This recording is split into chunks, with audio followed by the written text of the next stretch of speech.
Hello guys and welcome to this video to learn how to identify the keratinized tissue of your patient. Okay, so the keratinized layer of the gingival tissue, which is very important. This is very important because it provides a barrier against inflammation first, and then it protects the tooth, even dental implants, and the periodontal tissues from trauma, for example. So the keratinized tissue is very important also for dental implants, and that's why you guys already saw in the other videos about flaps, right? So when we open the flap, we sometimes open a little bit more palatal or more lingual to end up with a better keratinized tissue, right? So to end up with a thicker layer of keratinized tissue in the area of this flap. So those are very important factors for outcomes of oral surgery, dental implant surgery, and even dental rehabilitation. So we need to identify where the keratinized tissue is. And that's basically the purpose of this video.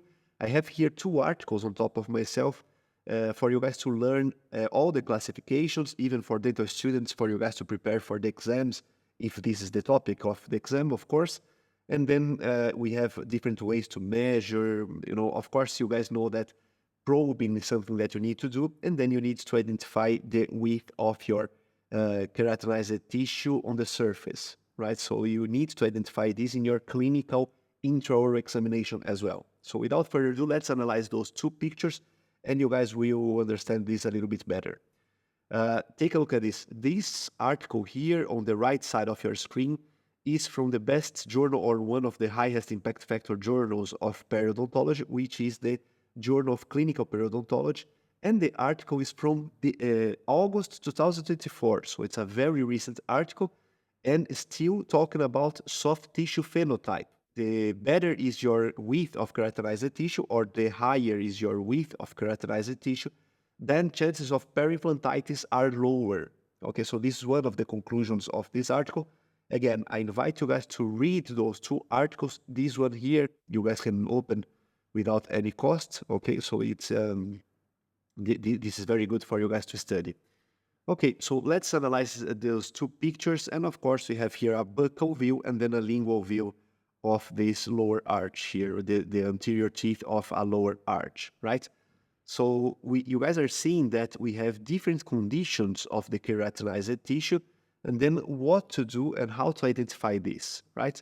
So I will even invite you guys to see the video of infiltration anesthesia, where I show the line of the mucogingival junction, okay? So the junction between mucosa and gingival tissue, but I will point this out here as well. All right, so you guys are seeing that we have this lighter tissue. You guys are even seeing blood vessels because this is a very thin biotype, okay? This is a very thin biotype.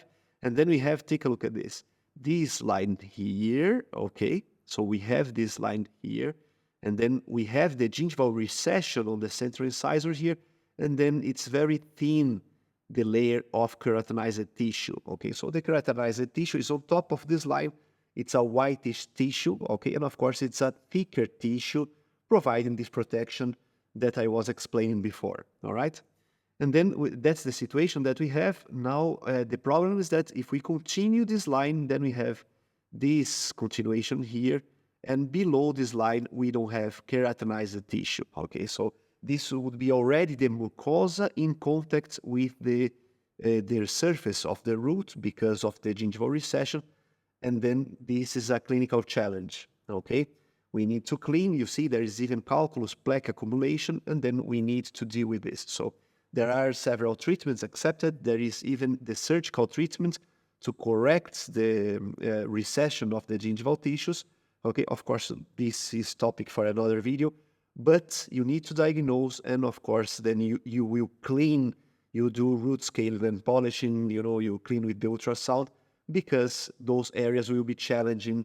And then if we are seeing the buccal surface of this root, of course, you guys already realize that we have buccal cortical loss, right? So we have resorption of the buccal plate, okay, of the alveolar bone, and then that's why we have a challenge here, all right? Then we have maybe a little bit more of keratinized tissue here, okay? And then the keratinized tissue goes back, okay, to these limits that I am outlining here. Okay, very thin keratinized tissue for the canine as well. Okay, so a very thin biotype. Okay, for this case, now that I diagnosed this, I will be more careful to rehabilitate this dental arch, because we know that, for example, if I do a crown for this patient, then gingival recessions are a little bit more, let's say, the chances are higher for this patient because of this thin biotype. Okay, gingivitis and periodontitis have higher chances to occur for this patient because of the thin biotype. Okay, and then below this line, of course, we have the oral mucosa, right? So we have the oral mucosa. You have even by transparency, you see the blood vessels. Okay, these areas close to the roots are inflamed as well. Okay, so then I even see the frenulum here. Okay, so I will delete for you guys to see again. All right, so that's the oral mucosa. That's not keratinized tissue. And of course, you can still classify all the tissues. Okay, so you have the attached gingiva, you have the free gingiva, which forms a collar around the tooth. Okay, you have the papillas, of course, the marginal gingiva around the tooth. Okay, and now we can see this pattern of gingival recession, which is common for the lower anterior teeth. Okay, depending on the age of the patient, of course. And then we need to diagnose all of this, right? Now for the lingual side, then it's different. I have keratinized tissue, of course. It's a different type of gingival tissue. But then you always expect to find calculus, okay? So there is the contact with the tongue. There is usually lower quality of the dental hygiene. And then now you guys are seeing calculus, okay? So you guys are seeing calculus here. I make a video only to show the calculus. But then you see, so all this area with calculus here, sometimes thicker, sometimes thinner. And of course, the gingival tissue around this calculus will be more inflamed.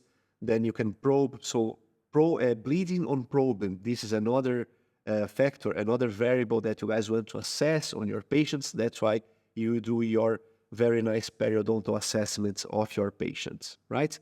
Then we can see the marginal gingiva contouring the teeth, and then you would deal with this calculus. You would do root scaling and polishing, and the conventional periodontal treatments that we already talked about in the video about gingivitis and periodontitis.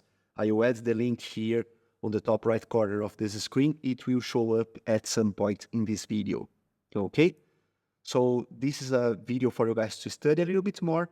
If you guys like, please hit the like button. The more you guys like the video, the easier the video spreads to our colleagues. So it's something very nice. Don't forget to subscribe, and see you guys on the next videos.